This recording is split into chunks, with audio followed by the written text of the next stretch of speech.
Nem tudo são flores em Nova York, a cidade conhecida como a Grande Maçã. A capital do mundo, 8,3 milhões de habitantes, berço de culturas, epicentro financeiro global.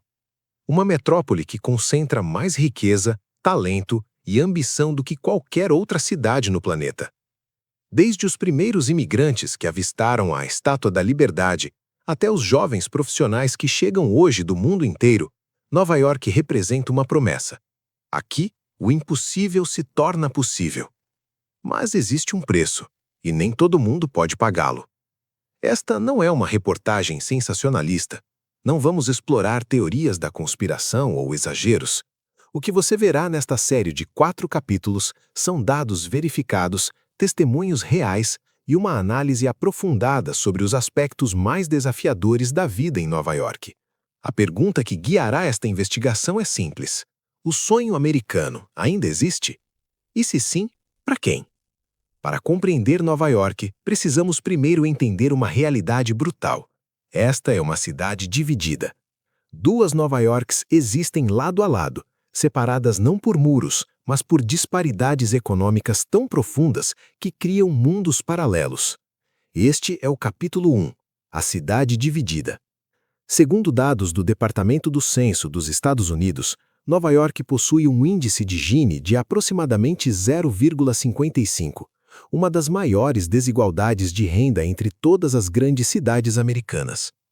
O que isso significa na prática?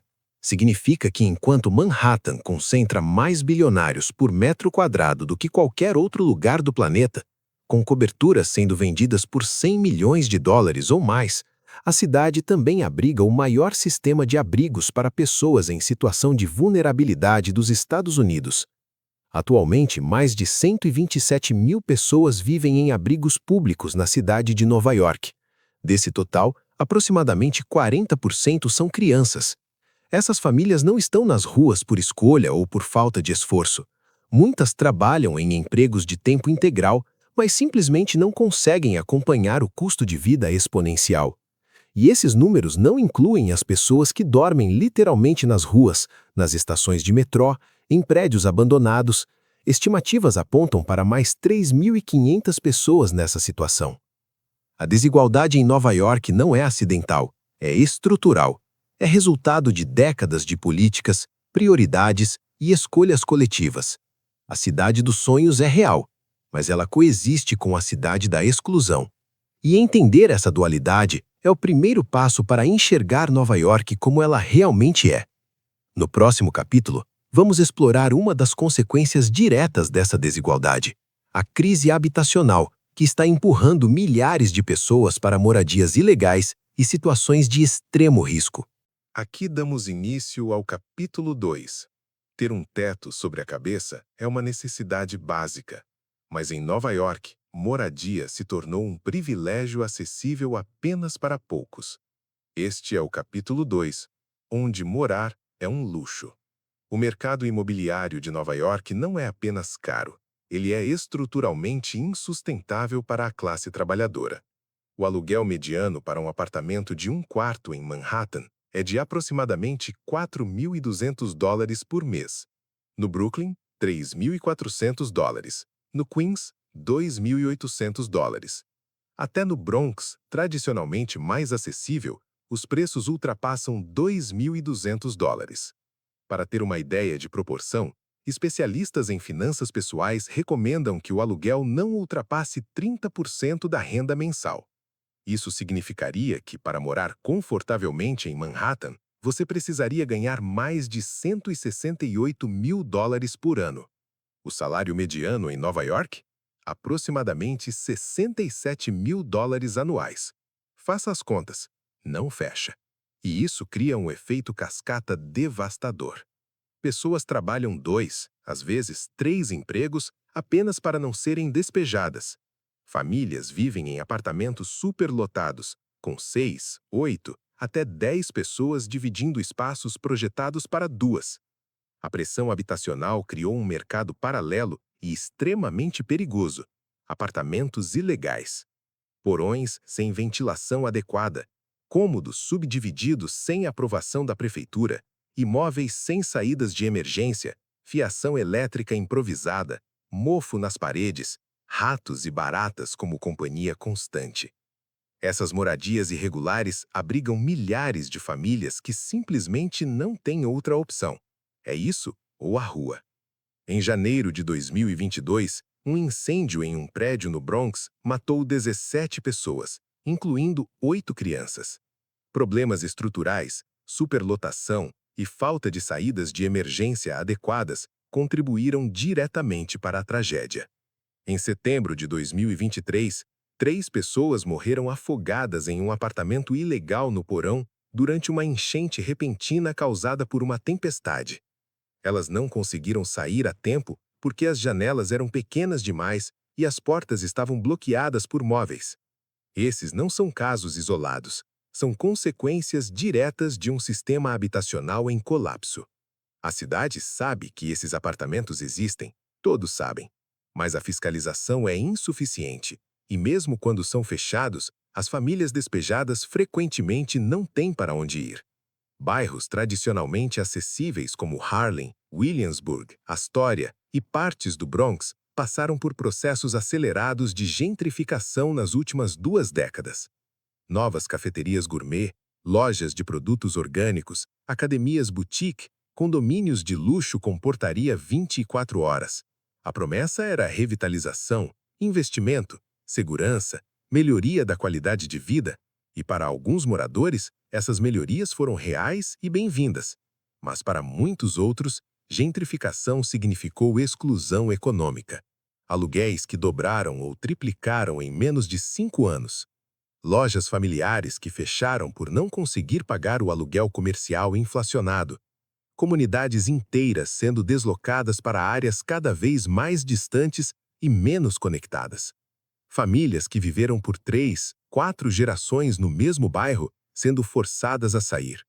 Redes de apoio comunitário desfeitas, identidade cultural apagada. A cidade muda, isso é inevitável, mas a questão é, mudança para quem? E a que custo? Para gerações anteriores de nova-iorquinos, comprar um imóvel era difícil, mas possível. Era o caminho natural. Você trabalhava duro, economizava e, eventualmente, construía patrimônio. Para a geração atual, esse caminho simplesmente não existe mais.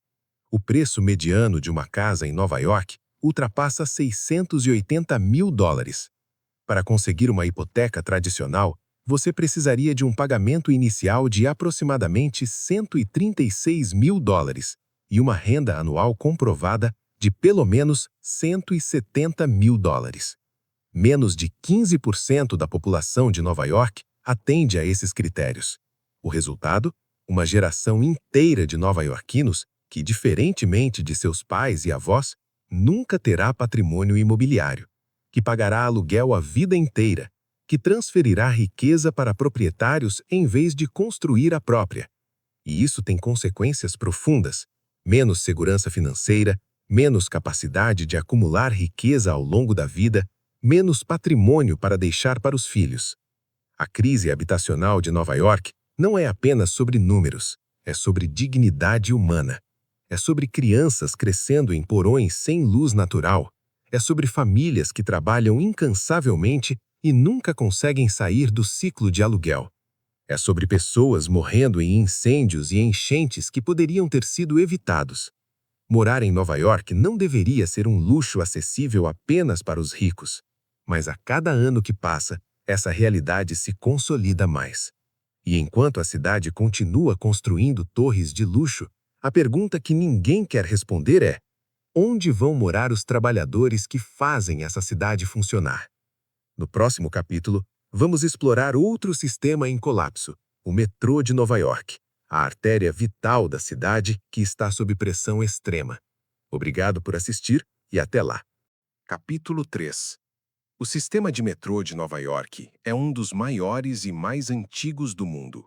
São 472 estações, 380 quilômetros de trilhos e mais de 4 milhões de viagens por dia.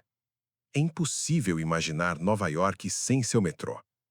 Mas também está ficando cada vez mais difícil imaginar o metrô funcionando adequadamente. Este é o capítulo 3. Artérias em colapso. Grande parte da infraestrutura do metrô de Nova York foi construída há mais de 100 anos. Túneis, trilhos, sistemas de sinalização. Muitos operam com tecnologia das décadas de 1930 e 1940. Imagine usar um computador de 1940 para fazer seu trabalho hoje. É basicamente o que Nova York está fazendo com seu sistema de transporte. Atrasos são constantes, falhas mecânicas frequentes. No verão, o sistema de ar-condicionado de muitos trens simplesmente não funciona, transformando vagões em fornos. No inverno, aquecedores quebram, deixando passageiros em temperaturas congelantes. A Autoridade Metropolitana de Transporte, a MTA, estima que seria necessário um investimento de mais de 60 bilhões de dólares para modernizar completamente o sistema. O orçamento anual da MTA, aproximadamente 18 bilhões. A maior parte destinada apenas à operação e manutenção básica, não a melhorias estruturais. Em outras palavras, a cidade está apenas mantendo o sistema vivo, não o tornando melhor. Agora, vamos falar sobre segurança no metrô com base em dados, não em impressões. Entre 2021 e 2023, houve um aumento documentado de 40% em agressões físicas no sistema de metrô de Nova York. Roubos, assaltos e agressões aleatórias se tornaram mais comuns. Casos de pessoas sendo empurradas nas plataformas, embora estatisticamente raros, ganharam enorme visibilidade midiática e geraram pânico coletivo. Em 2022, uma mulher foi empurrada nos trilhos em Times Square e morreu atropelada por um trem que entrava na estação. Em 2023, outro incidente semelhante chocou a cidade. Essas tragédias levantaram debates intensos sobre saúde mental, policiamento e responsabilidade pública. Além disso, o metrô se tornou refúgio para pessoas em situação de rua. Durante o inverno, centenas dormem nas estações e dentro dos trens para escapar do frio que pode ser mortal. Isso gera tensões constantes entre segurança pública, direitos humanos e capacidade de atendimento social. A cidade aumentou o policiamento, instalou mais câmeras, contratou seguranças privados, mas essas medidas tratam sintomas, não as causas. Jessica Williams trabalha como enfermeira em um hospital no Bronx. Ela pega o metrô todos os dias às 6 da manhã e às 11 da noite. Segundo ela, a sensação de insegurança é constante. Não é paranoia, ela explica. Já presenciei 3 agressões verbais graves e uma física em menos de 2 anos. Vejo pessoas claramente em crise psicológica todos os dias. E quando você trabalha à noite, fica ainda pior.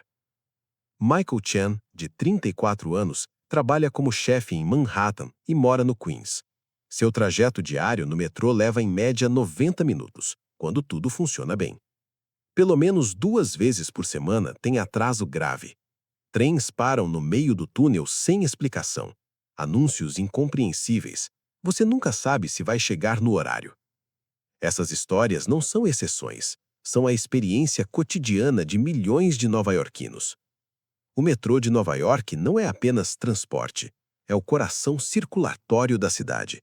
É o que permite que milhões de pessoas trabalhem, estudem, vivam. Mas esse coração está batendo sob pressão extrema. E sem investimento sério e sustentado, o colapso é questão de tempo. A pergunta não é se o sistema vai falhar, é quando e o que acontecerá com a cidade quando isso ocorrer. No próximo capítulo, vamos explorar 2 crises interligadas que raramente recebem a atenção que merecem: saúde mental e dependência química.